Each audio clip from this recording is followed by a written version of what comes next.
ఉదయకాల సమయంలో బైబిల్ తరగతి చేరి వచ్చినటువంటి సహోదరి సహోదరులకు మన ప్రభువైన యేసుక్రీస్తు వారి నామములో వందనాలు తెలియజేస్తా ఉన్నాను. గత మాసంలో మనం దేవుని సంకల్పంలో పురుషుని పాత్రను గురించి గ్రంథంలోంచి పరిశీలన చేశాం. దేవుని సంకల్పంలో పురుషుడు ఏ విధంగా నిర్మాణం చేయబడ్డాడో, అదేవిధంగా పురుషుడు ఏ విధంగా దేవుని పనిని కొనసాగించాలో, దేవుని పక్షంగా ఏ విధంగా బ్రతకాలనే విషయాల్ని గత మాసంలో మనం పరిశీలన చేశాము. ఆ సందర్భంలో పురుషుడు ఏ విధంగా నిర్మించబడ్డాడో, పురుషుని యొక్క విధి విధానాలు దేవుని సంకల్పంలో ఎలా ఉన్నాయో దాన్ని ఆలోచన చేసిన తర్వాత చివరిలో కొన్ని ప్రశ్నలు మీకు నేను ఇచ్చాను. ఆ ప్రశ్నలు ఏంటంటే, దేవుని ఎరిగే విషయంలో, దేవుని యొక్క విశ్వాసాన్ని తెలుసుకునే విషయంలో ఆ ప్రకారంగానే ఎరిగామా లేదా అనే విషయము, నీ విశ్వాసము సరైనదేనా అనే ప్రశ్నని మొట్టమొదటిగా నేను ఒకటి చెప్పాను. అదేవిధంగా ఈ విశ్వాసం విషయంలో దేవుడెవరో, దేవుని కుమారుడైనటువంటి క్రీస్తు ప్రభువు వారు ఎవరో, పరిశుద్ధాత్మ ఎవరో, వీరి గురించినటువంటి సరైన అవగాహన. విశ్వాసం అంటే ఈ ముగ్గురు ఎవరో తెలియాల్సిన అవసరం ఉంది. దేవుని విశ్వసించడము ఎలాగో తెలియాలి. అదేవిధంగా దేవుని ఇంటిలోకి చేరామనుకునే వ్యక్తులు దేవుని ఇంటిలోకి ప్రవేశించే విధానము, అది బాప్తిస్మం ద్వారా రక్షించబడిన వారు దేవుని ఇంటిలోకి ప్రవేశిస్తూ ఉంటారు. ఈ ప్రవేశించినప్పుడు మీరు తీసుకున్నటువంటి బాప్తిస్మము సరైనదేనా అనే విషయాన్ని కూడా నేను ఒక ప్రశ్న మీకు చెప్పాను. అదేవిధంగా మీరు నిరీక్షించే నిరీక్షణ సరైనదేనా, మీ నిరీక్షణ కూడా సరిగ్గా ఉన్నదా లేదా అనే విషయాన్ని పరిశీలన చేయాలని చెప్పాను.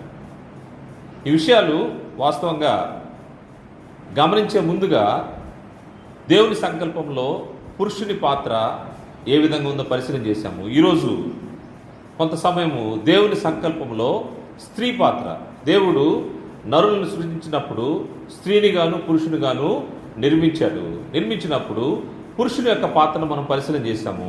ఈరోజు స్త్రీ యొక్క పాత్రను కూడా గ్రంథంలోంచి పరిశీలన చేద్దాము. ఆదికాండము 1వ అధ్యాయము 27వ వచనంలో ఏ విధంగా దేవుడు నరుల్ని సృజించారో తెలియజేయబడింది. ఆదికాండము 1వ అధ్యాయము 27వ వచనంలో, దేవుడు తన స్వరూపమందు నరుని సృజించెను, దేవుని స్వరూపమందు వారిని సృజించెను, స్త్రీని గాను పురుషుని గాను వారిని సృజించెను. స్త్రీని గాను పురుషుని గాను వారిని సృజించెను. పురుషుని గురించి మనము పరిశీలన చేశాం కనుక ఈరోజు స్త్రీని గురించి పరిశీలన చేద్దాము. స్త్రీని దేవుడు ఎందుకు నిర్మాణం చేశాడు? ఏం పురుషుడు ఒక్కడే సరిపోడా అని ఆలోచన చేస్తే, స్త్రీని కూడా ఎందుకు దేవుడు నిర్మాణం చేశాడంటే పురుషునికి సాటి అయిన సహాయం కావాలనే ఉద్దేశంతో దేవుడు స్త్రీని నిర్మించినట్టుగా మనకు గ్రంథంలో కనబడుతుంది. ఆదికాండము 2వ అధ్యాయము 20వ వచనం నుండి మనం పరిశీలన చేస్తే, ఆదికాండము 2వ అధ్యాయము 20వ వచనం నుండి, అప్పుడు ఆదాము సమస్త పశువులను, ఆకాశ పక్షులను, సమస్త భూజంతువులకును పేర్లు పెట్టును, ఆయనను ఆదామునకు సాటి అయిన సహాయం అతనికి లేకపోయాను. ఆదామునకు సాటి అయిన సహాయం లేకుండా పోయిందంట. దేవుడి సృష్టిలో ఉన్నటువంటి ప్రతి జీవికి ఆదాం పేరు పెట్టుకుంటూ వచ్చాడు. కానీ సాటి అయిన సహాయము లేని పరిస్థితిని బట్టి దేవుడు ఆలోచన చేసి, అప్పుడు దేవుడైన యెహోవా ఆదామునకు గాఢ నిద్ర కలుగజేసి అతడు నిద్రించినప్పుడు అతని ప్రక్కటెముకల్లో ఒక దానిని తీసి ఆ చోటును మాంసముతో పూడ్చివేసెను. తరువాత దేవుడైన యెహోవా తాను ఆదాము నుండి తీసిన ప్రక్కటెముకను స్త్రీనిగా నిర్మించి ఆమెను ఆదాము వద్దకు తీసుకుని వచ్చెను. ఈ సృష్టి నిర్మాణంలో స్త్రీని దేవుడు నిర్మించిన విధానము పురుషుని నిర్మించిన విధానానికి భిన్నంగా మనకు కనబడతా ఉంది. పురుషుని అయితే నేలమంటిని తీసుకొని అతను నిర్మించి అతనిలో తన జీవవాయువును ఊదగా జీవాత్మ ఆయన అనే విషయం మనకు గ్రంథంలో కనబడుతుంది. స్త్రీనైతే పురుషుని పక్కటెముకల్లోంచి, ఆదాము యొక్క పక్కటెముకలు తీసి స్త్రీని నిర్మించి తీసుకుని వచ్చాడు. అంటే స్త్రీ నిర్మాణము భిన్నంగా ఉంది పురుషుని కంటే, పురుషునిలో నుంచి తీయబడింది. అందుకోసమే ఆదాం దగ్గర తీసుకురాగానే అప్పుడు ఆదాం ఏం చెప్తున్నాడంటే, అప్పుడు ఆదాం ఇట్లనను, నా ఎముకలలో ఒక ఎముక, నా మాంసములో మాంసము, ఇది నరుల్లో నుండి తీయబడి కనుక నారి అనబడును. నరుల్లోంచి తీయబడినటువంటి నారి స్త్రీ. స్త్రీని దేవుడు ప్రత్యేకంగా నిర్మాణం చేశాడు. నరుల్లోంచి మానవునైతే, పురుషుడినైతే మట్టిలోంచి తీసి బొమ్మనుగా చేసి దాని తర్వాత ఆయన జీవవాయువును ఊదాడు. స్త్రీనైతే పక్కటెముకలోంచి, పురుషుని పక్కటెముకలోంచి తీసి నిర్మాణం చేసినట్టుగా కనబడుతూ ఉంది. ఈ యొక్క నిర్మాణాన్ని మనము పరిశీలన చేస్తే వీరి నిర్మాణము భిన్నంగా ఉంది. అదేవిధంగా వీరి బాధ్యతలు కూడా భిన్నంగా మనకు ముందు పరిశీలన చేస్తూ ఉంటే మనకు కనబడుతూ ఉంటుంది. పురుషునికి కొన్ని బాధ్యతలు ఇవ్వబడ్డాయి, అదేవిధంగా స్త్రీకి కొన్ని బాధ్యతలు ఇవ్వబడ్డాయి. వారు దేవుని యొక్క సృష్టిలో, దేవుని యొక్క సృష్టి అయి ఉన్నారు. వారు ఏ విధంగా సృజించబడ్డారో మనం పరిశీలన చేశాము. వారు ఏ విధంగా జీవించాలో, దేవునికి అనుకూలంగా జీవించాలో కూడా మనము గ్రంథంలోంచి పరిశీలన చేస్తాం. కానీ ఈ విధంగా దేవుడు ఆదామును హవ్వను సృజించినప్పుడు వారి నిర్మాణము క్షేమకరంగా ఉంది. వారిని ఏదేను తోటలో ఆయన ఉంచి క్షేమంగా వారి యొక్క జీవనాన్ని గడుపుతూ ఉన్నారు. వాస్తవంగా ఆ సమయానికి వారికి మంచి చెడ్డలు తెలియని స్థితిలో వారు ఉన్నారు. మంచి చెడ్డలు ఎరుగని స్థితిలో దేవుడు వారితో ఉంటూ ప్రతిదినము దేవుడు వారితో కొంత సమయాన్ని గడుపుతూ వెళ్తూ ఉన్నారు. వారికి మంచి చెడ్డలు ఎరుగక ఉన్న సమయంలో అపవాది ప్రవేశించడం జరిగింది. అపవాది ఎప్పుడైతే అపరాధంలో పడేశాడో అప్పుడు వారు దేవుడు ఆజ్ఞాపించినటువంటి దాన్ని జరిగించారు. దేవుడు ఆజ్ఞాపించిన దాన్ని చేయకుండా అపవాది చెప్పిన దాన్ని చేసి దేవునికి విరోధంగా పాపం చేసినట్టుగా మనకు గ్రంథంలో కనబడుతుంది. 3వ అధ్యాయం, ఆదికాండము 3వ అధ్యాయంలో అపరాధంలో పడిన పరిస్థితి మనకు కనబడుతుంది. ఈ అపరాధంలో ఎవరు పడ్డారని చూస్తే దేవుని సృష్టిలో 2 వ్యక్తులు ఉన్నారు, ఆదాము మరియు హవ్వ ఉన్నారు. కానీ ఆదాము అపరాధంలో పడలేదంట, కానీ స్త్రీ మోసపరచబడింది సాతాను ద్వారా అని గ్రంథం తెలియజేయబడుతుంది. 3వ అధ్యాయము 13వ వచనంలో, అప్పుడు నేను దేవుడైన యెహోవా స్త్రీతో, నీవు చేసినది ఏమిటని అడుగా, స్త్రీ, సర్పం నన్ను మోసపుచ్చినందున తింటినను. సర్పం మోసపుచ్చింది. ఇక్కడ సాకులు చెప్పడం మొదలైంది. ఎందుకు చేశావు ఈ పని? నేను తినవద్దన్న పండుని ఎందుకు తిన్నారని అడిగితే ఆదాము హవ్వ వైపు చూపిస్తున్నాడు, హవ్వ సర్పం వైపు చూపిస్తూ ఉంది. ఒకరి మీద ఒకరు చెప్పుకుంటూ వెళ్తా ఉన్నారు. ఓవరాల్గా ఏం జరిగిందంటే అక్కడ దేవుడు చెప్పిన పని కాకుండా దేవునికి వ్యతిరేకమైనటువంటి కార్యం జరిగింది. దాన్ని దేవుడు అపరాధంగా ఇచ్చాడు. ఈ అపరాధంలో పడింది ఎవరంటే స్త్రీయే మోసపరచబడింది. దేవుని యొక్క నిర్మాణం ఎలా ఉందంటే, నరుని నిర్మించినప్పుడు మోసపరచబడకుండా జాగ్రత్తగా నిర్మించాడు. కాకపోతే అపరాధంలో పడేదానికి స్త్రీ కారణమైంది. దాన్ని బట్టి దేవుడు ముగ్గురిని శపించాడు. ఈ యొక్క అపరాధంలో పడడానికి గల కారణాలని ఆయన పరిశీలన చేసి అపరాధంలోకి నెట్టినటువంటి అపవాది అయినటువంటి సాతాన్ని దేవుడు శపించాడు. అదేవిధంగా అపవాదికి ముందుగా లొంగినటువంటి హవ్వను శపించాడు. దాని తర్వాత హవ్వ యొక్క మాట విని తినవద్దన్న పండును తినడానికి ఆదామును కూడా దేవుడు శపించాడు. ఈ 3 అధ్యాయాలను మనకు కనబడుతుంది. 14వ వచనం నుంచి, అందుకు దేవుడైన యెహోవా సర్పంతో, నీవు దీన్ని చేసినందున పశువులన్నింటిలోనూ భూజంతులన్నింటిలోనూ నీవు శపించబడిన దానిపై నీ కడుపుతో ప్రాకుచు నీ బ్రతుకు దినములన్నీ మన్నువు తిందువు. అపవాదిని దేవుడు శపించాడు. రెండవదిగా, మరియు నీకును స్త్రీకిని నీ సంతానమునకు ఆమె సంతానమునకు వైరము కలుగజేసును, అది నిన్ను తల మీద కొట్టును, నీవు దాన్ని మడి మీద కొట్టుదు అని చెప్పాను. ఈ విధంగా అపవాది సర్పం రూపంలో వచ్చినటువంటి అపవాదికి ఆయన పనిష్మెంట్ ఇస్తా ఉన్నారు. రెండో విషయం చూస్తే, ఆయన స్త్రీతో, నీ ప్రయాసమును నీ గర్భవేదనను నేను మిక్కిలి హెచ్చించెదను, వేదనతో పిల్లలను కందువు, నీ భర్త ఎడల నీకు వాంఛ కలుగును, అతడు నిన్ను ఏలునని చెప్పెను. ఇక్కడ స్త్రీకి ఒక పనిష్మెంట్ వచ్చింది. ఆమె ప్రయాసపడుతూ గర్భవేదనను మిక్కిలి హెచ్చించెదను.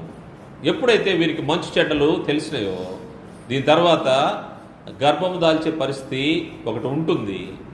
దానిలో నీకు ప్రసవ వేదన నేను రెట్టింపు చేస్తానని దేవుడు ఆమెకు పనిష్మెంట్ ఇచ్చాడు. అదేవిధంగా నీకు నీ భర్త ఎడల వాంఛ కలుగును, అతడు నిన్ను ఏలును. అంతవరకు దేవుడు సమానంగానే ఆయన ఆలోచన చేశాడేమో తెలియదు, కానీ స్త్రీ పురుషుణ్ణి ఎప్పుడైతే అపరాధంలో పడినప్పుడు వెంటనే దానికి తగినటువంటి పనిష్మెంట్ ఇస్తూ నీ భర్త నిన్ను ఏలుతాడని సెలవిచ్చాడు. ఆమెకి ఇచ్చినటువంటి పనిష్మెంట్ అది. అదేవిధంగా 17వ వచనంలో ఆదాము కూడా పనిష్మెంట్ ఇవ్వబడింది. ఆయన ఆదాముతో, నీవు నీ భార్య మాట విని తినవద్దని నేను నీకు ఆజ్ఞాపించిన వృక్షఫలము తింటివి గనుక నీ నిమిత్తము నేల శపింపబడి ఉన్నది. ప్రయాసముతోనే నీవు బ్రతుకు దినములను దాని పంట తిందువు. అది ముండ్ల తుప్పలను గచ్చ పొదలు నీకు మొలిపించును. పొలంలోని పంట తిందువు. నీవు నేలకు తిరిగి చేరు వరకు నీ ముఖము చెమట కార్చి ఆహారం తిందువు. ఈ విధంగా ముగ్గురికి పనిష్మెంట్లు వచ్చినాయి. ఎప్పుడైతే అపరాధంలో పడ్డారో, స్త్రీ మోసపరచబడిందో అప్పుడు పనిష్మెంట్ వచ్చింది. అందుకోసమే పౌలు గారు కూడా తెలియజేస్తూ కొరింథీయులకు రాసినటువంటి మొదటి పత్రిక ఈ సృష్టి ప్రారంభంలో మొదట ఆదాము, దాని తర్వాత హవ్వ సృజించబడ్డారనే విషయాన్ని ఆయన తెలియజేస్తూ కొరింథీయులకు రాసినటువంటి మొదటి పత్రిక 11వ అధ్యాయము, మొదటి కొరింథీ 11వ అధ్యాయము 8-9 వచనాల్లో చూస్తే, ఏలైనగా స్త్రీ పురుషుడి నుండి కలిగినే కానీ పురుషుడు స్త్రీ నుండి కలుగలేదు. స్త్రీ అపరాధంలో పడింది. అపరాధంలో పడిన తర్వాత ఈ నిర్మాణ క్రమాన్ని మరలా ఒకసారి పౌలు గారు గుర్తు చేస్తూ చెప్తా ఉన్నాడు. ఎవరు మొదట అపరాధం చేశారంటే స్త్రీ అపరాధం చేసింది. స్త్రీ ఏలైనగా స్త్రీ పురుషుడి నుండి కలిగిన కానీ పురుషుడు స్త్రీ నుండి కలగలేదు. మరియు స్త్రీలు పురుషుని కొరకే కానీ పురుషుడు స్త్రీ కొరకు నిర్మించబడలేదనే విషయాన్ని తెలియజేస్తూ ఎవరి కోసము నిర్మించబడ్డారో అక్కడ తెలియజేయబడతా ఉంది. ఎందుకు ఈ విధంగా ఆదాము హవ్వ మాట వినవలసి వచ్చిందనే విషయాన్ని ఆలోచన చేస్తే,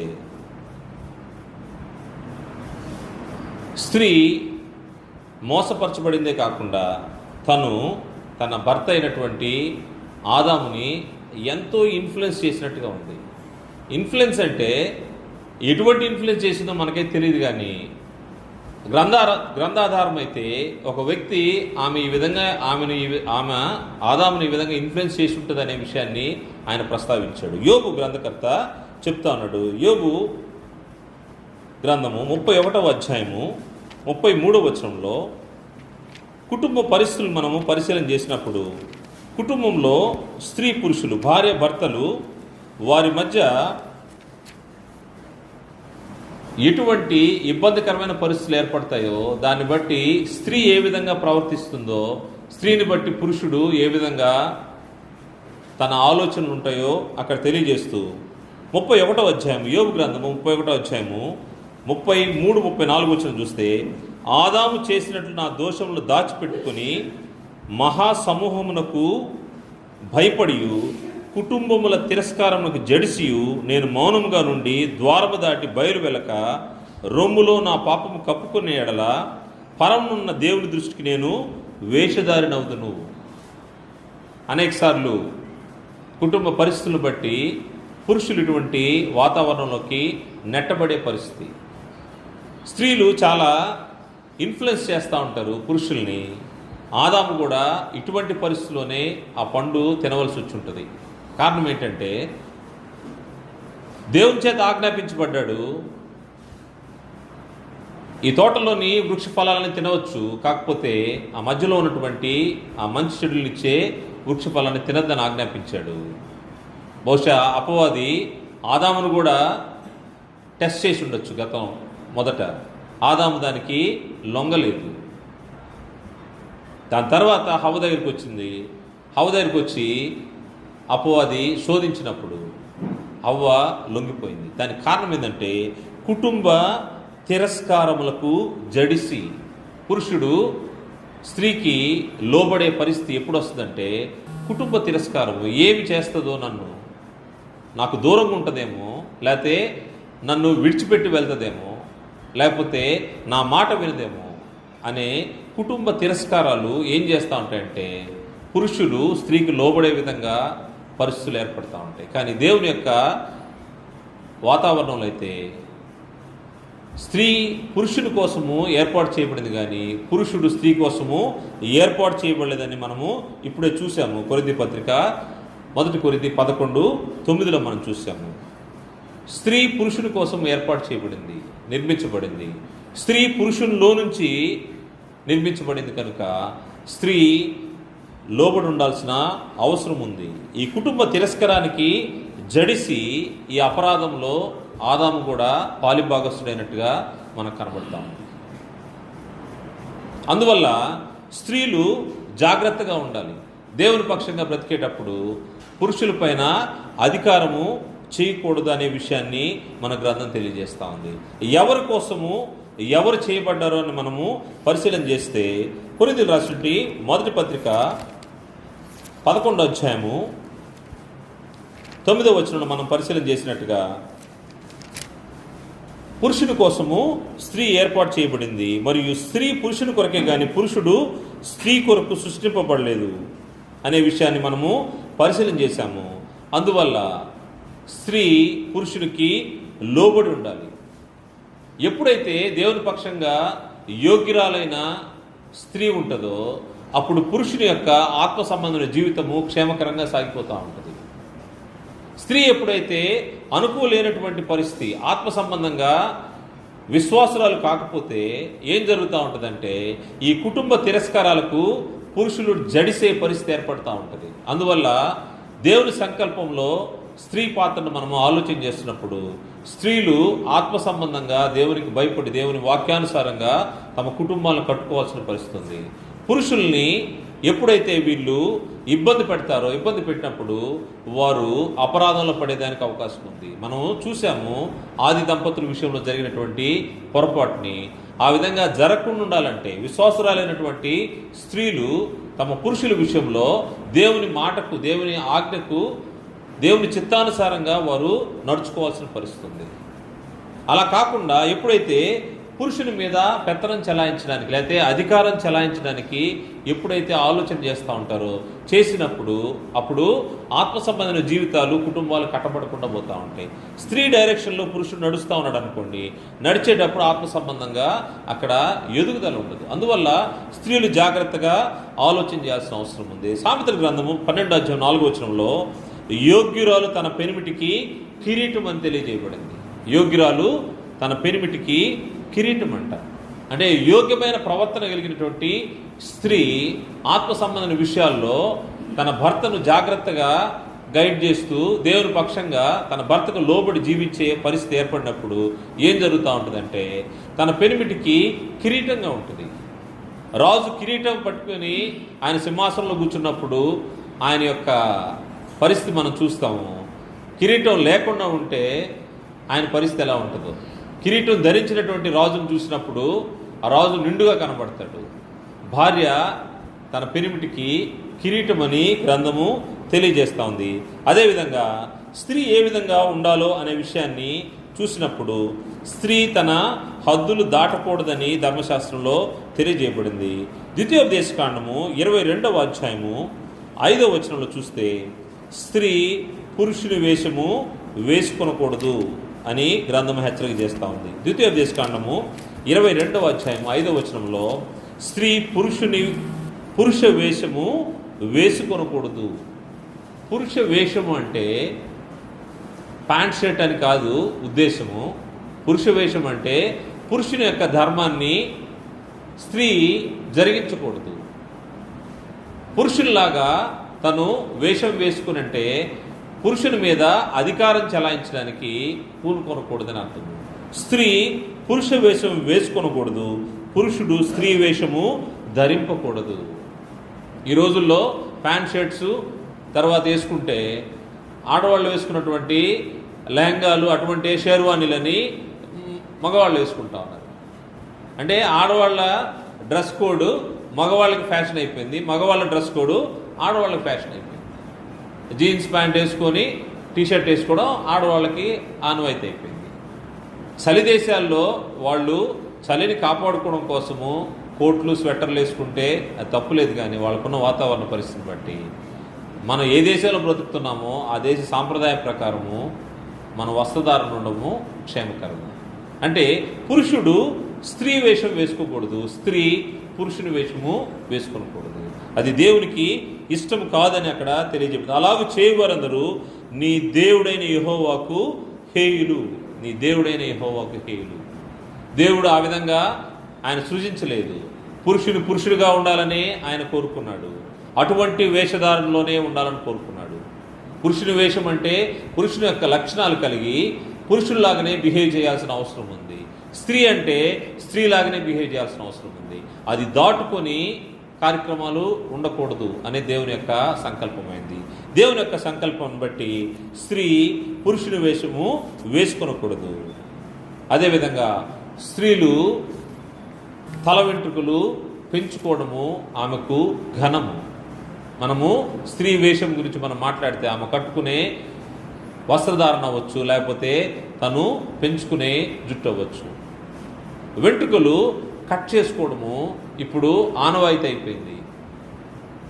కానీ గ్రంథం చెప్తున్నమాట స్త్రీల తల వెంట్రుకలు పెంచుకుంటా ఆమెకు ఘనమంట. కొరింథీయులకు రాసిన మొదటి పత్రిక 11వ అధ్యాయము 5-6 వచనాలు మనము పరిశీలన చేద్దాము. ఏ స్త్రీ తల మీద విసుగు వేసుకొనక ప్రార్థన చేయను లేక ప్రవచించును, ఆ స్త్రీ తన తలను అవమానపరచును. స్త్రీకి తల ఎవరండి? పురుషుడు. పురుషుడికి ఎవరు శిరస్సు? క్రీస్తు. క్రీస్తుకి ఎవరు శిరస్సు? దేవుడు, తండ్రి అయిన దేవుడు. ఈ విధంగా ఎప్పుడైతే స్త్రీ తల మీద ముసుగు వేసుకున్నదో అప్పుడు తన శిరస్సును అవమానపరిచినట్టంట.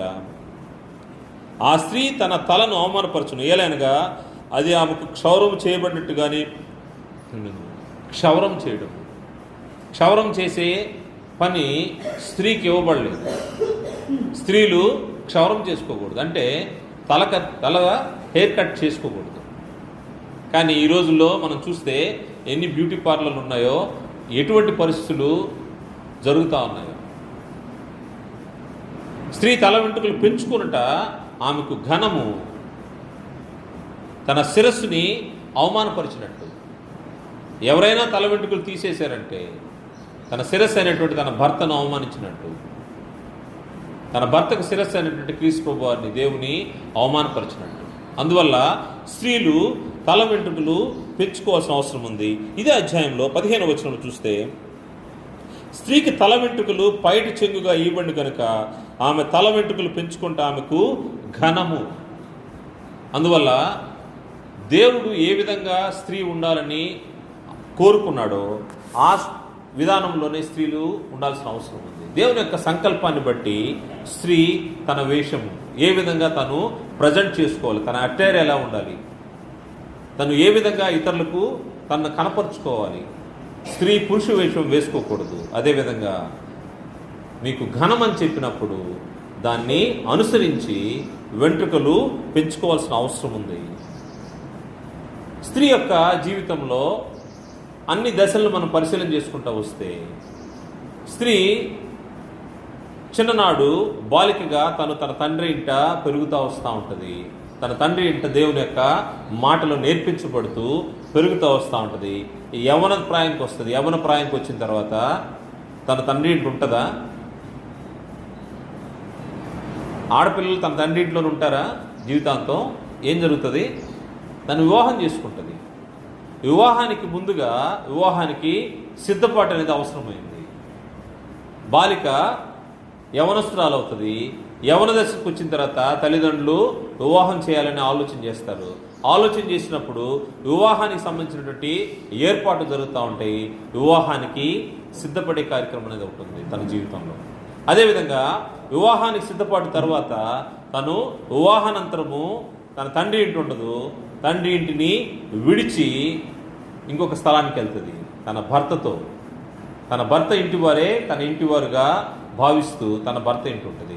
వివాహానంతరము తను ఏం చేయాలో, ఎలా బ్రతకాలో ఏర్పాటు చేయబడింది.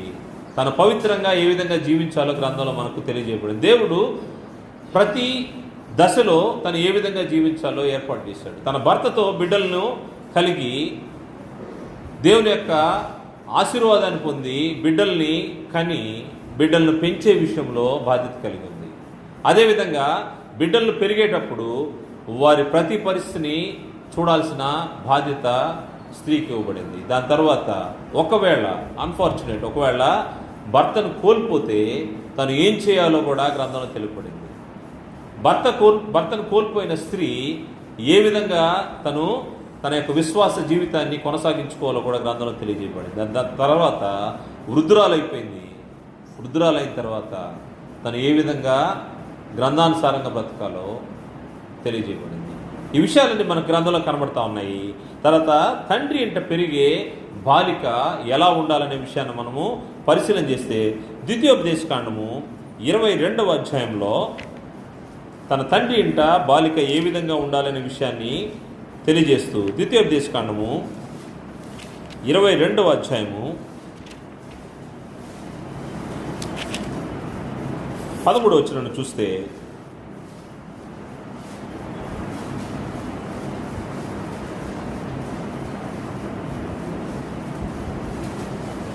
పదమూడవ వచనం నుండి 21వ వచనం వరకు స్త్రీ అంటే ఈ బాలిక యవ్వన దశకు వచ్చిన తర్వాత తను పవిత్రంగా తన కన్యాత్వాన్ని కాపాడుకోవాల్సిన అవసరం ఉంది. కన్యాతత్వము కాపాడుకోవడం అనేది దేవునికి ఇష్టమైంది. పవిత్రంగా దేవుని ఎదుట జీవించాల్సిన బాధ్యత యవ్వన బాలికలకు ఉంటుంది. ఈ యవ్వన దశలో ఉన్న బాలికలు కన్యాతత్వాన్ని కాపాడుకోవాలి. కన్యాతత్వాన్ని కోల్పోతే తన తండ్రికి అవమానం తెచ్చే బిడ్డగా ఉంటుంది. అందువల్ల తల్లిదండ్రులు బిడ్డలను చిన్ననాటి నుంచి పెంచేటప్పుడే వారిని జాగ్రత్తగా, ఆడపిల్లలను పెంచేటప్పుడు వారిని జాగ్రత్తగా వారి యొక్క దేవుని మాటల్లో దేవుని యొక్క వాక్యానుసారంగా పెంచడం అనేది తల్లిదండ్రులకు అవసరమైంది. వారి యొక్క కన్యాతత్వాన్ని కోల్పోకుండా ఉండాల్సిన అవసరం ఉంది. 21వ వచనంలో దాని గురించి మనం చూస్తే ఎటువంటి పనిష్మెంట్ దేవుడు గ్రంథంలో ఇచ్చున్నాడంటే కన్యాతత్వాన్ని కోల్పోయినటువంటి యవనస్తురాలకి చాలా కఠినమైనటువంటి శిక్షను ధర్మశాస్త్రంలో ఏర్పాటు చేసి పెట్టాడు. 21వ వచనంలో, వారు ఆమె తండ్రి ఇంటి వద్దనున్న ఆ చిన్నదాన్ని తీసుకుని రావాలను, అప్పుడు ఆమె ఊరి వారు ఆమెను రాళ్లతో సావకొట్టవలను. కన్యాతత్వాన్ని కోల్పోయిందనుకోండి, కోల్పోతే పనిష్మెంట్ చాలా కఠినంగా ఉంది ధర్మశాస్త్రంలో. అంటే దేవునికి ఇష్టరాలుగా బ్రతకకుండా జారత్వాన్ని జరిగిస్తే, తన ఇష్టపూర్వకంగా జారత్వాన్ని జరిగించి తన తండ్రికి అవమానం తెచ్చే కార్యక్రమం చేసినప్పుడు దేవుని ప్రజల మధ్యలో, ఇశ్రాయేల్ మధ్యలో దేవుడు ఏర్పాటు చేసిన నిబంధన ఎటువంటిదంటే ఆ ఊరి వారందరూ ఆమెను రాళ్లతో చావుగట్టవలను. ఏలైనగా ఆమె తన తండ్రి ఇంట వ్యభిచరించి ఇశ్రాయేలులో దుష్కార్యము చేసెను. దుష్కార్యము, జారత్వం చేయడము, పెళ్లి కాకముందు కన్యత్వాన్ని కోల్పోయి జారత్వం జరిగించడం అనేది అది దేవునికి ఇష్టం కాని పనిగా ఉంది. కాబట్టి తను జాగ్రత్తగా ఉండాలి. దాన్ని బట్టి ఇశ్రాయేలు దుష్కారం చేసిన అట్లు ఆ చెడుతనము మీ మధ్య నుండి మీరు పరిహరించుదురు. ఎంతో కఠినంగా ఉంది. మన బిడ్డను మనమే రాళ్లతో కొట్టి చంపడం అనేది చాలా కఠినమైన పనిష్మెంట్. కానీ ఆ తప్పుని దేవుడు అంత కఠినంగా ఆలోచన చేశాడు. అందువల్ల బాలికను చిన్ననాటి నుంచే పెంచే విషయంలో చాలా జాగ్రత్తగా ఉండాలి. మన గ్రంథంలో ఒక యవనస్తురాలి గురించి రాయబడింది. ఆమె కన్యక, ఏ పురుషుడు ఆమెను కూడలేదనే ఒక స్టేట్మెంట్ ఇవ్వబడింది. ఎవరి గురించి చెప్పండి? రిబ్కా గురించి. Very good.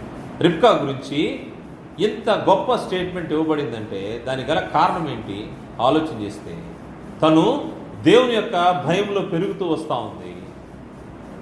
దేవుని యొక్క మాటలను బట్టి తన కుటుంబంలో తన తండ్రి ఇంటి వారికి అవమానం చేయకుండా జాగ్రత్తగా పెరుగుతూ వస్తూ ఉంది. ఆదికాండం మనము 24వ అధ్యాయంలో మనం పరిశీలన చేస్తే, ఆదికాండము 24వ అధ్యాయము 16వ వచనంలో రిబ్కా గురించి చెప్పిన మాట, ఆ చిన్నది మిక్కిలి చక్కనిది, ఆమె కన్యక, ఏ పురుషుడును ఆమెను కూడా లేదు. ఎంత మంచి స్టేట్మెంటో ఒక యవన బిడ్డను బట్టి. అది తన యొక్క వ్యక్తిగతమైనటువంటి బాధ్యతగా ఉంది. యవన దశకు వచ్చే లోపల కన్యాతత్వాన్ని కాపాడుకోవడం అనేది తల్లిదండ్రులు ఆడపిల్లలకు జాగ్రత్తగా చెప్పాల్సిన బాధ్యత తల్లిదండ్రుల మీద ఉంది. ముఖ్యంగా తల్లిపైన ఈ యొక్క బాధ్యత ఉంటా ఉంటుంది. స్త్రీగా దేవుని సంకల్పంలో నీ బిడ్డలను పెంచుకునే విధానం జాగ్రత్త కలిగి వారికి ఇట్స్ దేర్ పర్సనల్ రెస్పాన్సిబిలిటీ అన్నమాట. జాగ్రత్తగా కన్యాతత్వాన్ని కాపాడుకోవడం అనేది తల్లిదండ్రులు జాగ్రత్తగా వాళ్ళని పరిశీలన చేస్తూ ఉండాలి. అదేవిధంగా బిడ్డలు కూడా ఆ విధంగా హెచ్చరించబడి దేవుని ఎదుట నేను పవిత్రంగా నిర్దోషంగా ఉండాలని బాధ్యత కలిగి బిడ్డలు ఉండాలి.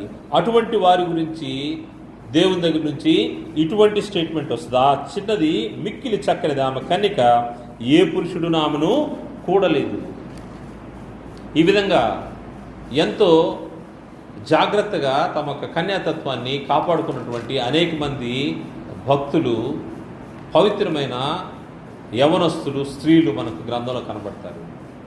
ఇటువంటి కన్యాతత్వాన్ని జాగ్రత్తగా కాపాడుకున్నటువంటి తన తండ్రికి సహకరించినటువంటి ఒక కుమార్తె యొక్క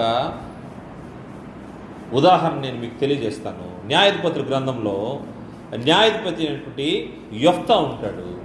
యెఫ్తా యొక్క కుమార్తె విషయంలో కూడా మనం పరిశీలన చేస్తే ఎంతో ఉత్తమమైనటువంటి బిడ్డగా తను కనబడతా ఉంది. యెఫ్తా ఏం చేశాడంటే యుద్ధానికి వెళ్తూ దేవుని దగ్గర ఒక ఒప్పందం కుదుర్చుకొని తను యుద్ధానికి వెళ్తా ఉన్నాడు. న్యాయాధిపతుల గ్రంథము 11వ అధ్యాయంలో ఈ యొక్క సంఘటన మనకు కనబడుతుంది. యెఫ్తా ఏం చేశాడంటే యుద్ధానికి వెళ్తూ తను ఒక మాట అనుకున్నాడు. 30వ వచనంలో, ఎట్లనగా నీవు నా చేతికి అమ్మోనీయులను నిశ్చయముగా అప్పగించిన ఎడల, దేవునితో ఈ యొక్క ఒడంబడిక చేసుకుంటా ఉన్నాడు. అమ్మోనీయుల మీదకి యుద్ధానికి వెళ్తా ఉన్నాడు. అమ్మోనీయులని నువ్వు నా చేతికి అప్పగిస్తే నేను అమ్మోనీయుల యొద్ద నుండి క్షేమముగా తిరిగి వచ్చినప్పుడు నన్ను ఎదుర్కొంటూ నా ఇంటి ద్వారం నుండి బయలుదేరి వచ్చినదేదో అది యెహోవాకు ప్రతిష్ఠితమగును, మరియు దహన బలిగా దాన్ని అర్పించేదను. దహన బలిగా అని ఒప్పందం చేసుకుని అమ్మోనీయుల మీదకి యుద్ధానికి వెళ్ళాడు. అమ్మోనీయులను గెలిచాడు. గెలిచిన తర్వాత తను విజయ గర్వంతో తిరిగి వస్తూ ఉన్నాడు. తనకు ఊహించినటువంటి ఒక సంఘటన ఏర్పడింది. తను విజయంతో తిరిగి వచ్చేటప్పుడు తనకి ఏది తన ఇంటి దగ్గర ఎదురవుతుందో దాన్ని యెహోవాకు ప్రతిష్ఠితం చేస్తా అన్నాడు. ప్రతిష్ఠితం చేస్తానని ఎదురు చూస్తున్నటువంటి వ్యక్తి ఇంత సంతోషంతో తిరిగి వస్తున్న తండ్రిని ఎదుర్కోవడానికి కుమార్తె వెళ్ళింది. ఎప్పుడైతే కుమార్తె ఎదురొచ్చిందో అతడు ఏడవడం మొదలుపెట్టాడు. తను ఊహించినటువంటి పరిణామం ఇది. తనైతే ఆలోచన చేయలేదు. తన కుమార్తె ఎదురొస్తుందని తను ఊహించలేదు. కుమార్తె ఎదురొచ్చింది. దేవునికి తను ఒడంబడిక చేసుకున్నాడు. దేవునికి ప్రతిష్ఠించాల్సిన సమయం వచ్చింది. అది యెహోవాకు ప్రతిష్ఠితము, మరియు దహన బలిగా దాన్ని అర్పించేదను. ఇది ఎంతో కఠినమైనటువంటి సందర్భము. తండ్రిగా తన బిడ్డను వధించడం అబ్రహాముకి సాధ్యపడింది. దాని తర్వాత మనము యెఫ్తాను గమనిస్తూ ఉన్నాము. ఈ సమయంలో ఆ చిన్నది చెప్పినటువంటి జవాబు ఏంటంటే, తండ్రి నువ్వు ఏదైతే ఒడంబడిక చేసుకున్నావో దాన్ని నా పక్షంగా జరిగించు. వెనక్కి వెళ్ళలేదు, తండ్రి వెనక్కి వెళ్ళలేదు, కుమార్తె కూడా వెనుదిరగలేదు. తను కూడా దానికి సిద్ధపడింది. తన తండ్రి ఏదైతే ఒప్పందం చేసుకున్నాడో ఆ ఒప్పందాన్ని జరిగించడానికి. ఇటువంటి బాధ్యత కలిగినటువంటి యవనస్తురాలు యెఫ్తా కుమార్తె. దాని తర్వాత దహన బలి విషయంలో ఇంకొక మాట, దహన బలి అని చెప్పిన దగ్గర లేదా అనే ఒక మాట ఫుట్ నోట్లో మనకు కనబడుతుంది. దానికి బదులుగా తను దానికి సంబంధించినటువంటి అర్పణను చెల్లించినట్టుగా మనము ఆలోచన చేయవచ్చు.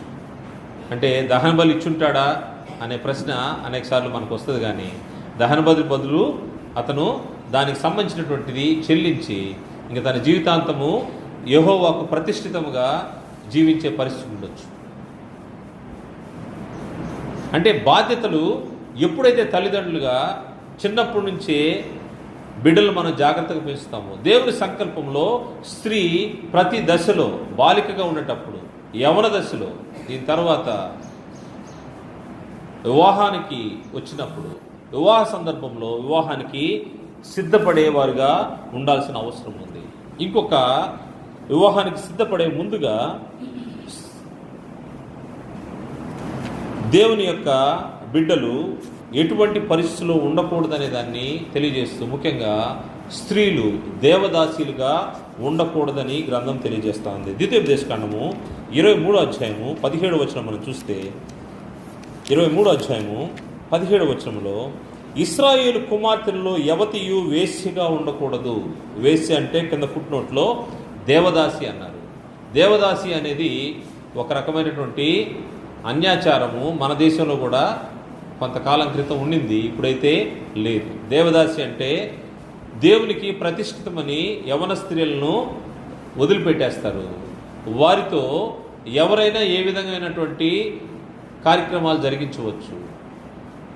ఇటువంటి స్థితిలో దేవునికి ప్రతిష్ఠితమని వదిలిపెట్టే ఆచారం ఉంది. కానీ ఇశ్రాయేలు కుమార్తెలలో యవతియు వేశ్యగా ఉండకూడదు. ఇటువంటి పరిస్థితుల్లోకి వెళ్ళకూడదు. దేవుని కుమారులు, దేవుని బిడ్డలు వారి యొక్క బిడ్డల్ని జాగ్రత్తగా పెంచాలి.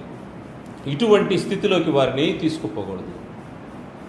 వాళ్ళు ఇచ్చే ఉద్దేశము సరైనదే, దేవుని కోసం ప్రతిష్ఠితం అన్నారు, కానీ దాని తర్వాత జరుగుతున్నటువంటి కార్యక్రమం చెడ్డది. అందువల్ల మనం ప్రతి విషయంలో జాగ్రత్తగా ఉండాలి. ఇది ఇశ్రాయేలుకు ఏర్పాటు చేయబడినటువంటి నిబంధన. ఎవరు కూడా తన కుమార్తెను వేశ్యగానో దేవదాసిగానో చేయకూడదు. ఎందుకంటే దేవుని దృష్టిలో పురుషుల్లాగానే స్త్రీని కూడా దేవుడు ఏర్పాటు చేశాడు. ఏర్పాటు చేసి పవిత్రంగా తన ఎదుట ఉండాలని దేవుడు కోరుకున్నాడు. పవిత్రంగా ఉండాలి. తన వివాహం వరకు జారత్వం జరిగించకుండా, లేకపోతే దేవదాసిగా చేయబడకుండా, లేకపోతే వేసిగా చేయబడకుండా జాగ్రత్త పడాల్సిన అవసరం ఉంది. తన కన్యాతత్వాన్ని కాపాడుకోవడము అది తన యొక్క వ్యక్తిగత బాధ్యత. అదేవిధంగా తల్లిదండ్రుల బాధ్యత కూడా అయింది. జాగ్రత్తగా పరిశీలన చేయాలి. ఇప్పుడు వివాహానికి సిద్ధపాటు కలిగి ఉన్నప్పుడు, వివాహానికి సిద్ధపాటు అయినటువంటి యవనస్తురాల యొక్క పరిస్థితి మనం చూసాము. ఆమె కన్యక, ఏ పురుషుడు ఆమెను కూడలేదు. అదేవిధంగా రిబ్కా యొక్క జీవితాన్ని మనం పరిశీలన చేస్తే, రిబ్కా ఎంత సౌమ్యురాలో, ఎంత దేవునికి అనుకూలమైనటువంటి యవనస్తురాలో మనం చూడొచ్చు. అదేవిధంగా అబ్రహాం యొక్క దాసుని చేర్చుకునే విధానంలో తను చూపినటువంటి ప్రేమ, తను చూపినటువంటి పరిచర్య, ఆదరణ, ఇవన్నీ కూడా స్త్రీకి ఉండాలని దేవుడు కోరుకుంటా ఉన్నాడు. అబ్రహాము దాసుడు అక్కడికి వచ్చాడు. ఎవరైతే నేను అడగకుండానే నాకు నీళ్ళు ఇచ్చి, నాకు మాత్రమే కాదు నా ఒంటిలకు కూడా ఎవరైతే నీళ్లు చేది పోస్తారో వారు దేవుడు నా యజమాని కుమారుడికి ఏర్పాటు చేసినటువంటి స్త్రీ అని ఆయన ప్రార్థన చేసుకొని వచ్చిన వెంటనే రిబ్కమ్మ వచ్చి కనబడతా ఉంది. ఆమె తనకు మాత్రమే కాదు తన ఒంటిలకు కూడా నీళ్లు పోసింది. ఇంత మాత్రమే కాదు, ఇంకా ఏం చెప్తా ఉందంటే, ఆమె ఇక్కడే కాదు తన ఇంటిలో మీకు బస ఏర్పాటు చేయడానికి, అంటే ఆతిథ్యం ఇచ్చే గుణము స్త్రీకి ఉండాల్సిన అవసరం ఉంది. తన ఇంటిలో గడ్డి ఉంది, మేత ఉంది, మీరు ఉండవచ్చు అని చెప్పి తీసుకెళ్ళి తన ఇంటికి తీసుకెళ్ళింది, ఆతిథ్యం ఇచ్చింది, పరిచయం చేసింది. ఇంకా గొప్ప విషయం ఆలోచన చేస్తే, తను ఏర్పాట్లన్నీ జరిగిపోయినాయి, తల్లిదండ్రులు ఒప్పుకున్నారు, ఆమెను ఇంటి నుంచి అబ్రహాం కుమారునికి భారీగా తీసుకొని బయలుదేరుతా ఉన్నారు. బయలుదేరి ఆ దేశాన్ని వదిలిపెట్టి వచ్చేసి అబ్రహాం ఉండే దేశానికి వస్తూ ఉన్నారు. దూరంలో ఒక వ్యక్తి, ఒక యవనస్తుడు కనబడతా ఉన్నాడు. కనబడినప్పుడు రిబ్కా అడుగుతా ఉంది, ఎవరు అతను అని అడిగినప్పుడు, నా యజమానుడు అని ఎప్పుడైతే సమాధానం వచ్చిందో వెంటనే తన తలపైన ముసుగు వేసుకుంది. అంటే ఎంత ఒబీడియంట్గా ఉండే అమ్మాయో మనం పరిశీలన చేయొచ్చు. ఆదికాండంలో మనకు కనబడుతుంది. ఆదికాండంలో మనం చూస్తే, ఆదికాండము 4వ అధ్యాయము. రిబ్కా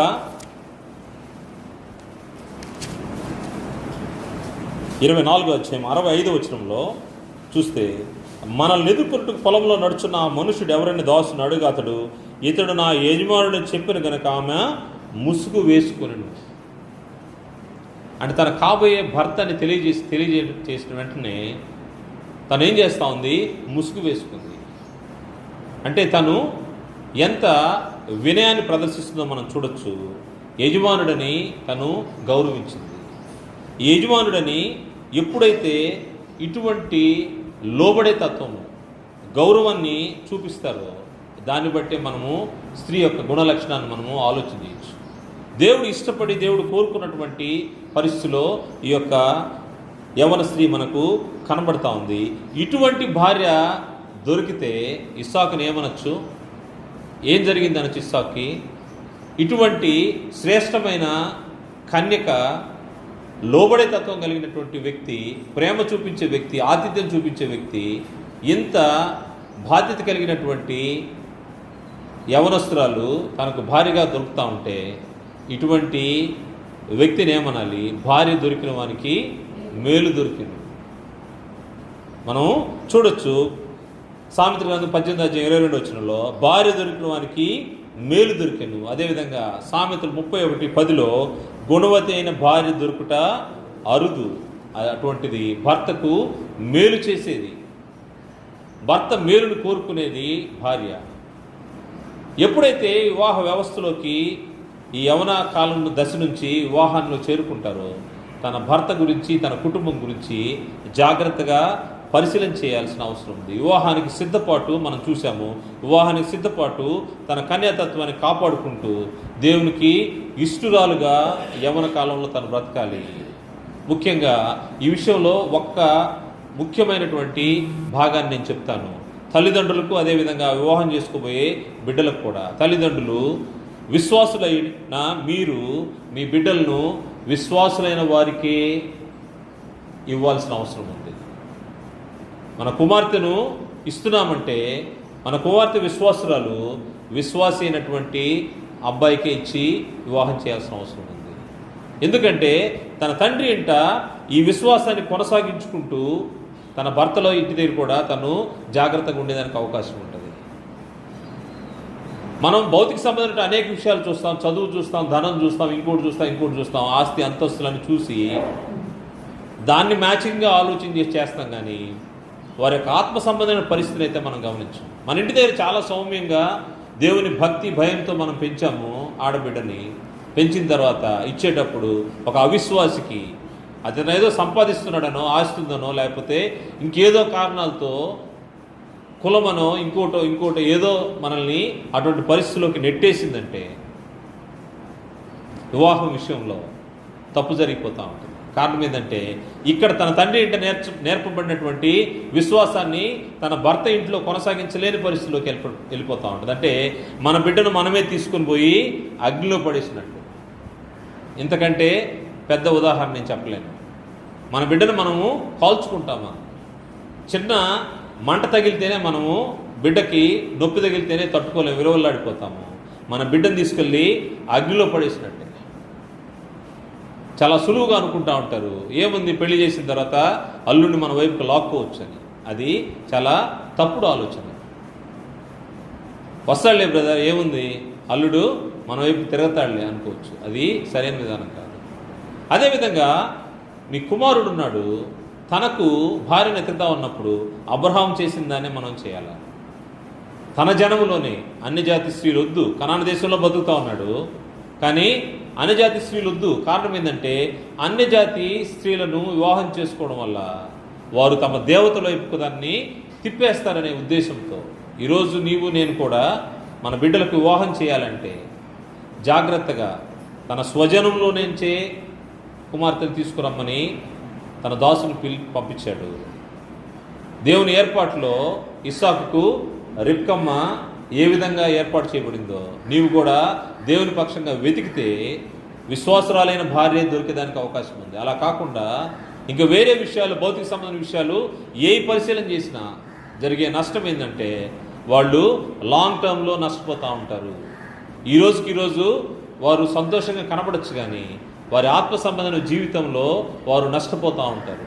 అందువల్ల వివాహాల విషయంలో తల్లిదండ్రులు జాగ్రత్తగా ఆలోచన చేయాల్సిన అవసరం ఉంది. వివాహానికి సిద్ధపాటు ఎంత ఇంపార్టెంటో, ఈ సిద్ధపాటులో భాగమే తల్లిదండ్రులకు కూడా ఒక బాధ్యత. ఆ బాధ్యత ఏంటంటే మీరు మీ బిడ్డల్ని విశ్వాసులకి ఇవ్వాల్సిన అవసరం ఉంది. అలా కాకుండా అన్యులకి ఇస్తే అది మీ కుమార్తెనిచ్చినా ఇబ్బందే, మీ కుమారుడికి అవిశ్వాసైన అమ్మాయిని తీసుకొచ్చి చేసుకున్నా ఇబ్బంది. వీటి విషయంలో అనేక సార్లు పొరపాట్లు పడి వారి కుటుంబాల్లో పొరపచ్చాలు వచ్చే అవకాశం ఉంది. దాని తర్వాత మనం తలపట్టుకున్న ప్రయోజనం లేదు. తల్లిదండ్రులుగా ఎంత బాధపడినా దానివల్ల ప్రయోజనం లేదు. జాగ్రత్త వహించాల్సిన అవసరం ఉంది. అందుకోసమే అబ్రహాం యొక్క ఎగ్జాంపుల్ ఇక్కడ మనకు చెప్పబడింది. ఇస్సాకు కోసము రిబ్కాని తన ఇంటి నుంచి, తన జనాంగం నుంచి ఆయన తీసుకున్నాడు, కానీ అన్య జనాంగం జోలికి పోలేదు. ఇశ్రాయేలుకు కూడా దేవుడు చేసిన వాగ్దానం ఏంటంటే అన్య స్త్రీలను వివాహం ఆడకూడదని గ్రంథము స్పష్టంగా తెలియజేసింది. అందువల్ల నీ విశ్వాసంలో కాకుండా వేరొక విశ్వాసం ఉన్నటువంటి వారిని తీసుకొచ్చి చేయాలనే ఆలోచన చేయవద్దనేది గ్రంథం తెలియజేసినట్టు మాట. అందువల్ల వివాహము జరిగింది, వివాహానంతరము తన భర్త ఇంటిలో ఏ విధంగా ఉండాలో పరిశీలన చేస్తే తన భర్త ఇంటిలో తను జాగ్రత్తగా పవిత్రంగా బ్రతకాల్సిన అవసరం ఉంది. దేవుని వాక్యము దూషించబడకుండా, దేవుని వాక్యముకు వ్యతిరేకంగా కాకుండా భర్తకు లోబడి ఉండాలన్నప్పుడు భర్తకు లోబడి ఉండే పరిస్థితిలో ఉండాల్సిన అవసరం ఉంది. ఎఫెసీ పత్రిక అపోస్తలుడు పౌలు గారు రాసినటువంటి ఎఫెసీ పత్రిక 5వ అధ్యాయంలో తను ఏ విధంగా భర్తకు లోబడి ఉండాలనే విషయాన్ని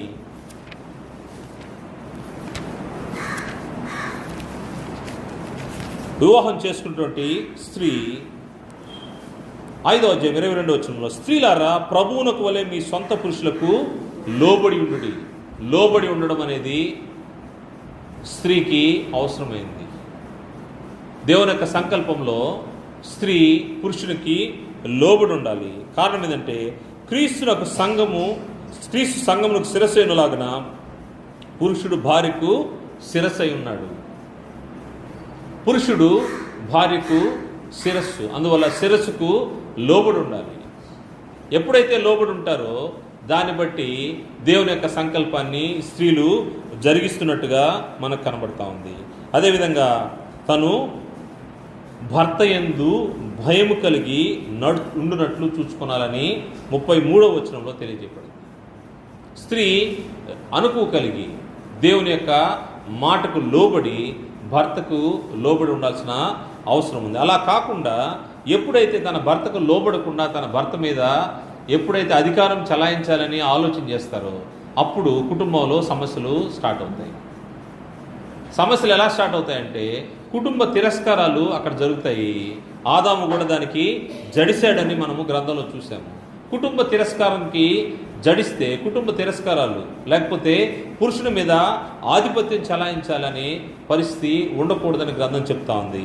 అదేవిధంగా ఒక ఉత్తమమైనటువంటి స్త్రీ, తన పెనిమిటికి నమ్మకంగా ఉండే స్త్రీ ఎటువంటి పరిస్థితుల్లో తను ఉంటుందనే విషయాన్ని సామెతల గ్రంథము 31వ అధ్యాయంలో స్త్రీకి ఉండవలసినటువంటి గుణలక్షణాలను అక్కడ తెలియజేస్తూ స్త్రీ ఎన్ని విషయాల్లో దేవునికి నమ్మకంగా తన భర్తకు విధేయురాలై జాగ్రత్తగా ఉంటుందనే విషయాన్ని తెలియజేస్తూ చెప్పిన మాట సామెతల గ్రంథము 31వ అధ్యాయము 10వ వచనం చూస్తే, గుణవతి అయిన భార్య దొరుకుట అరుదు, అటుది ముత్యము కంటే అమూల్యమైనది. ముఖ్యంగా 11వ వచనం, ఆమె పెనిమిటి ఆమె యందు నమ్మకించును, అతనికి లాభప్రాప్తికి వెలితి కలుగదు. భర్త భార్య యందు నమ్మిక ఉంచే విధంగా స్త్రీ పురుషునికి లోబడి ఉండాల్సిన అవసరం ఉంది. ఎంత నమ్మకం అంటే నా భార్యకి నేను ఇది చెప్తే దాని ప్రకారం తను జరిగిస్తుంది, 100% అదే విధంగా నేను చెప్పినట్టుగానే చేస్తుంది అనే నమ్మకత్వాన్ని పొందుకోవాలి. నా భార్య ద్వారా నాకు లాభప్రాప్తి కలుగుతుంది అనే విధంగా భర్త నమ్మికించే విధంగా భార్యలు ఉండాల్సిన అవసరం ఉంది.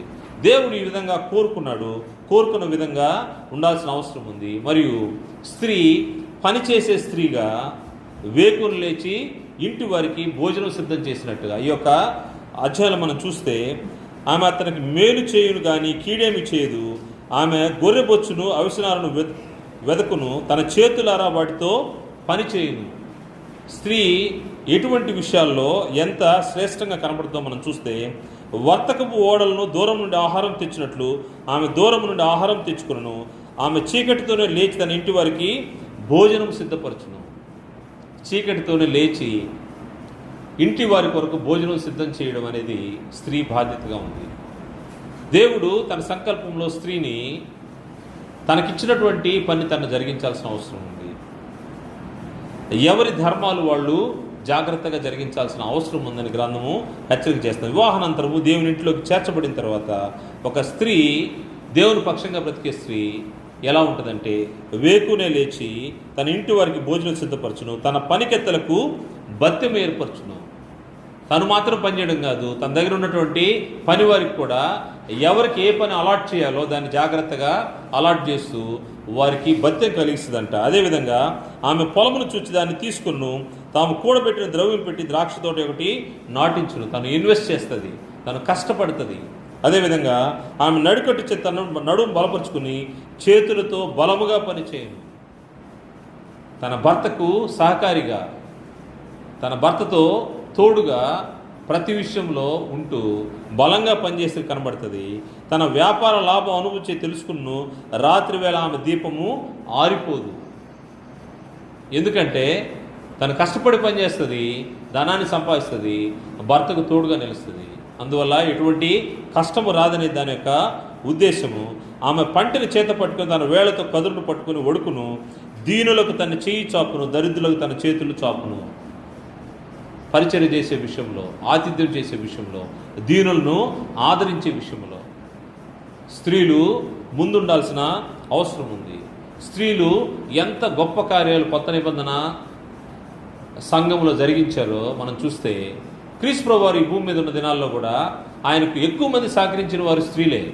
అదేవిధంగా అపోస్తులు మొదటి శతాబ్దంలో దేవుని పనికి సహకరించిన వాళ్ళు స్త్రీలే ఎక్కువ మంది.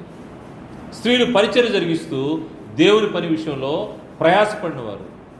అందుకోసం వారిని దేవుని పనితో వారిని సహకారులు అన్నాడు. ఈ సహకారుల పేర్లు జీవగ్రంథంలో వ్రాయబడి ఉన్నాయి. జీవగ్రంథంలో వ్రాయబడిన కంటే అంతకంటే మేలైన పరిస్థితి ఇంకోటి ఏది మనకు లేదు. ఎందుకంటే జీవగ్రంథంలో పేరు ఉందంటేనే నీవు యుగయుగాలు దేవునితో ఆయన కుమారునితో జీవించే ఆ భాగ్యస్థితిలోకి వస్తూ ఉంటావు. కాబట్టి జీవగ్రంథంలో పేరు రాయబడాలి అంటే దేవుని పని నిమిత్తము సహకరించాల్సిన అవసరం ఉంది. ఈ సహకారుల పేర్లు సహకరించేవారిగా ఉంటారని గ్రంథం తెలియజేస్తుంది. అదేవిధంగా తన పెనిమిటి దేశ పెద్దలతో కూడా కూర్చుండును. తన భర్త దేశ పెద్దలతో కూర్చునే స్థాయిలో, గౌరవమైన స్థాయిలో ఉండాలంటే భార్య జాగ్రత్తగా తన కుటుంబాన్ని జాగ్రత్తగా పరిశీలన కట్టుకోవాల్సిన అవసరం ఉంది. అదేవిధంగా ఆమె తన ఇంటి వారి నడతలను బాగా కనిపెట్టు. 27వ వచనంలో ఆమె తన ఇంటి వారి నడతలను బాగా కనిపెట్టును, జ్ఞానము కలిగి తన నోరు తెరుచును, కృపగల ఉపదేశం ఆమె బోధించును. తన బిడ్డలను జాగ్రత్తగా పెంచడం, మంచి ఉపదేశాన్ని ఇస్తూ బిడ్డలను జాగ్రత్తగా పెంచుతుంది. ఒక దైవభక్తి కలిగిన స్త్రీ యొక్క లక్షణాలని ఈ యొక్క అధ్యాయంలో తెలుపబడ్డాయి. ఎంతో జాగ్రత్తగా తన బిడ్డలను దేవుని యొక్క వాక్యంలో పెంచుకుంటూ వస్తూ దాని తర్వాత వారి నడతలను బాగా కనిపెట్టినట్ట. వారు తప్పు చేస్తూ ఉంటే వెంటనే వాక్యానుసారంగా వాళ్ళని ఖండించాల్సిన బాధ్యత తల్లిగా స్త్రీ పైన ఉంది. దేవుని సంకల్పంలో స్త్రీ తన బిడ్డలను బాగా బోధించి వారిని క్రమశిక్షణలో పెట్టాల్సిన బాధ్యత ఉంది. వారి నడతలను బాగా కనిపెట్టును, పని చేయకుండా ఆమె భోజనం చేయదు.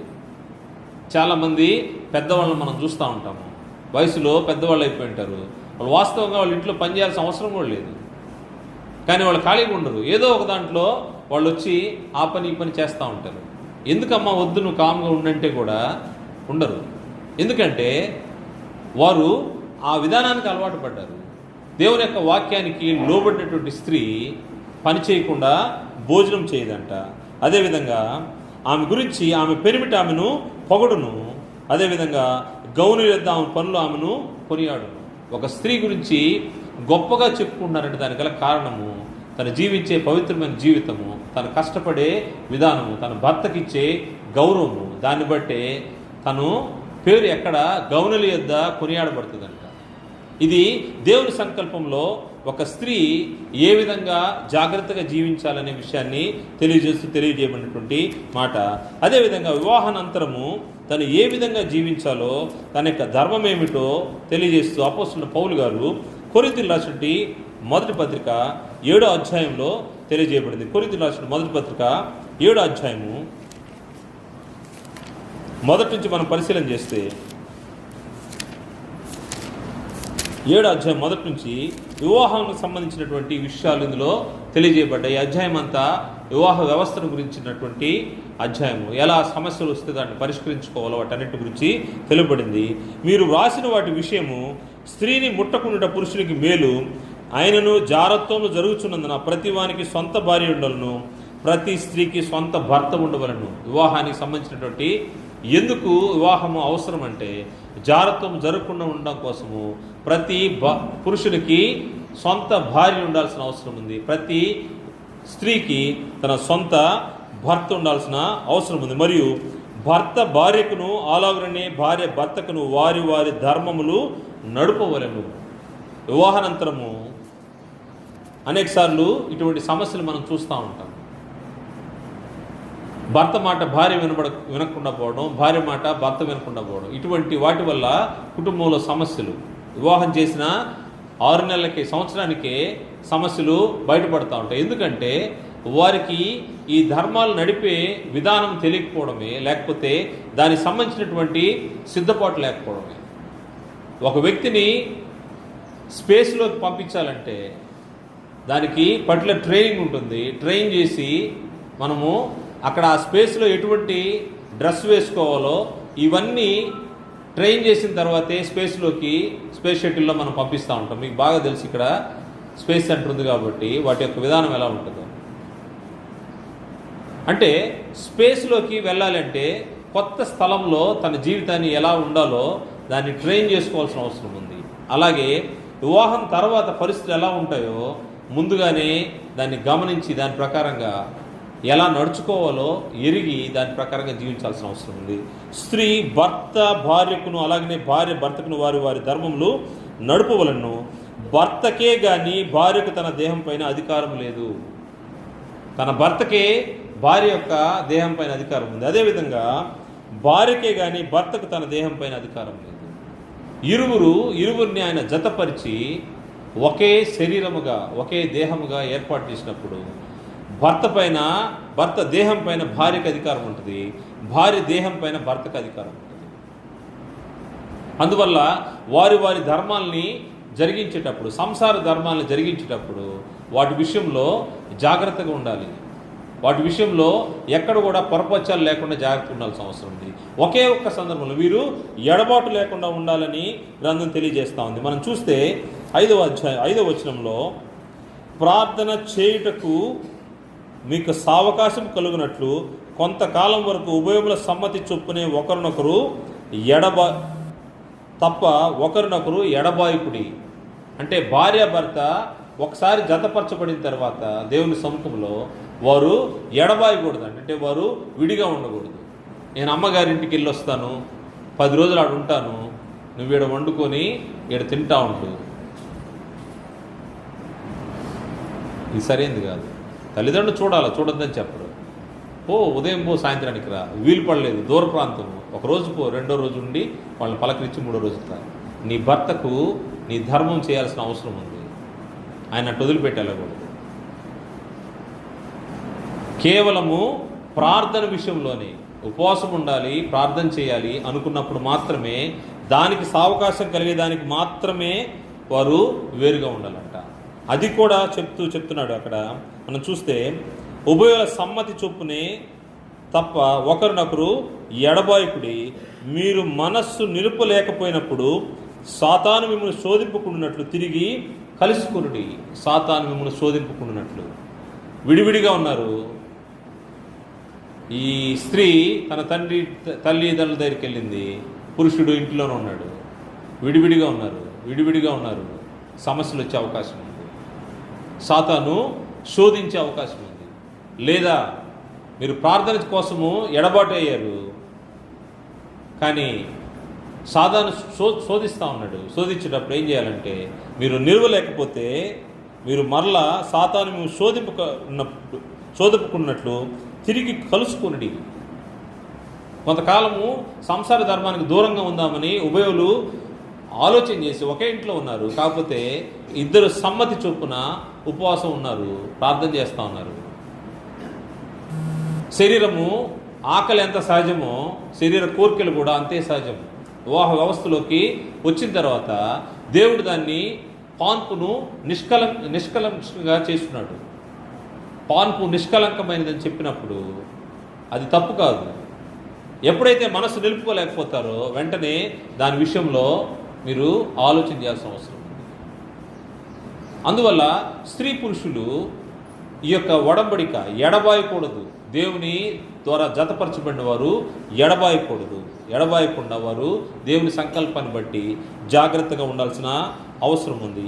వారు మనసు నిలుపుకోలేకపోతే వారు మరలా తిరిగి రావచ్చు. 11, 10, 12 వచనాలు చూస్తే, ఎడబాసిన ఎడల భార్య భర్తను ఎడబాయకూడదనే విషయాన్ని తెలియజేస్తూ, ఎడబాసిన ఎడల భార్య భర్తను ఎడబాయకూడదు, ఎడబాసిన ఎడల పెళ్లి చేసుకొనడం లేదా తన భర్తతో సమాధాన పడగలను. ఒకవేళ భార్య భర్తను ఎడబాస్తే తను పెళ్లి చేసుకోకుండా ఉండకూడదు, తను పెళ్లి చేసుకున్న వాళ్ళను లేదా తన భర్తతో సమాధానం, మరియు భర్త తన భార్యను పరిత్యజింపకూడదు. ప్రభు కాదు నేనే తక్కిన వారితో చెప్పినదేమనగా, ఏ సహోదరునికైనా అవిశ్వాసులైన భార్య ఉండి ఆమె అతనితో కాపురము చేయ నిష్టపడిన యెడల అతడు ఆమెను పరిత్యజింపకూడదు. ఒకవేళ అవిశ్వాసైన భార్య నీతో కాపురం చేయడానికి ఇష్టపడుతుంది, ఆమె అవిశ్వాసైన ఆమెని పరిత్యజించకూడదు. అవిశ్వాసైన భర్త ఉన్నాడు, కాపురం చేయడానికి ఇష్టపడుతున్నాడు, నువ్వు అతన్ని ఎడబాయకూడదు. అనేక విషయాలు ఈ యొక్క అధ్యాయంలో తెలియజేయబడ్డాయి. వివాహము జరిగిన తర్వాత ప్రతి విషయంలో జాగ్రత్తగా ఉండాల్సిన అవసరం ఉంది. దేవుడు ఏ విధంగా తన సంకల్పంలో ఆలోచన చేశాడో, పరిశుద్ధ స్త్రీలు తమ స్వపురుషులకు లోబడి ఉండినట్లుగా జాగ్రత్తగా లోబడి ఉండాల్సిన అవసరం ఉంది. దేవుని యొక్క సంకల్పంలో స్త్రీ యొక్క నిర్మాణాన్ని మనం పరిశీలన చేశాము. అదేవిధంగా ఎవరి కోసం నిర్మించబడ్డారో మనం చూసాము. స్త్రీ పురుషుడి కోసమే కానీ పురుషుడు స్త్రీ కోసం నిర్మించబడలేదని చూసాము. దాని తర్వాత బాల్య స్థితి నుంచి యవన దశకు వచ్చే వరకు తండ్రి అంటే ఏ విధంగా పవిత్రంగా జీవించాలో, అదేవిధంగా యవన దశలో తన కన్యాతత్వాన్ని ఏ విధంగా కాపాడుకోవాలో పరిశీలన చేశాము. దాని తర్వాత వివాహానికి సిద్ధపాటు కలిగి ఏ విధంగా సిద్ధపాటులో ఉండాలో మనం చూసాము. తల్లిదండ్రులు కూడా హెచ్చరికలు చేయబడ్డాయి. మన బిడ్డలను ఎటువంటి పరిస్థితుల్లో ఎవరికి మన వివాహానికి ఇవ్వాలో మనం చూసాము. అదేవిధంగా భర్త ఇంటికి చేరిన తర్వాత వారి ధర్మాలు వారు పాటించాలి. వారు ఎడబాయకూడదు. వారు ఇరువురు సమ్మతిని బట్టి ప్రార్థన కొరకు మాత్రమే వారు కొంతకాలము దూరంగా ఉండొచ్చు, కానీ మనసు నిలుపుకోలేకపోతే మరలా దాన్ని దగ్గర అవ్వచ్చు. ఇటువంటి విషయాలు దేవుని యొక్క పవిత్రతలో పరిశుద్ధతలో స్త్రీ ఉండాలనేది దేవుని యొక్క సంకల్పంలో భాగమైంది కనుక ఇంతవరకు మనం చూసాము. ఇంకొన్ని విషయాలు దేవుని చిత్తమైతే బ్రేక్ తర్వాత చూద్దాము. అందరికీ వందనాలు తెలియజేసి ముగిస్తాము.